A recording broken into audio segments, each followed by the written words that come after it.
अब वह खुद को प्रायोरिटी दे रही है। लोगों ने बोला, अब तुम बदल गई हो। और हाँ, अब वह बदल रही है क्योंकि अब वह खुद को प्रायोरिटी दे रही है। लोगों ने बोला, अब हमारी बात नहीं मानती हो। हाँ, क्योंकि अब वो खुद की मानने लगी है। लोगों ने बोला, अब कम बोलने लगी हो। हाँ, क्योंकि अब उसने अपने शब्दों की कीमत समझ ली है। वह समझ गई है कि हर कोई उसके शब्द सुनने के लायक नहीं है। लोगों ने बोला, अब हमें कम टाइम देती हो। हाँ, क्योंकि अब उसने अपने टाइम की कीमत समझ ली है। वह समझ गई है कि उन लोगों को वह अपना कीमती समय क्यों दे, जिन्होंने कभी उसकी ही कद्र नहीं करी। तो अब उसके समय की क्या ही कद्र करेंगे। लोगों ने बोला, अब अकेले रहने लगी हो। अकेले रहने से क्या मिल जाएगा?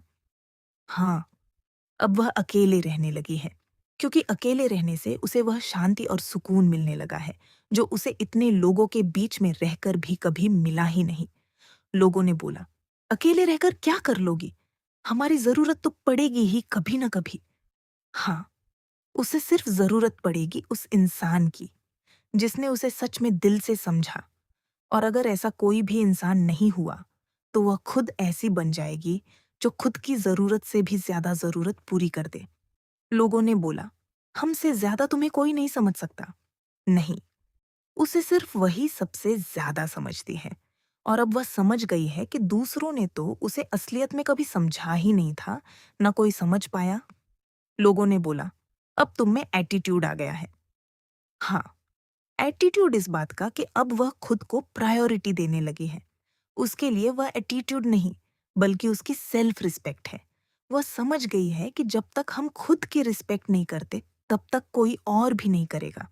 वह अब समझ गई है सेल्फ रिस्पेक्ट का मतलब, जो शायद वह दूसरों की रिस्पेक्ट करते करते भूल गई थी। लोगों ने उसे तब भी सुनाया जब उसने लोगों को प्रायोरिटी दी, और अब भी सुनाया जब उसने खुद को प्रायोरिटी दी। और आखिर में वह समझ ही गई कि अगर सुनना ही है, तो क्यों ना खुद को प्रायोरिटी देकर सुना जाए। क्योंकि खुद को प्रायोरिटी देकर अब लोगों की बातें सीरियस लेना बंद कर दिया है उसने। क्योंकि अब वह सिर्फ खुद को सीरियस लेती है, इसलिए अब वह खुद को प्रायोरिटी देती है।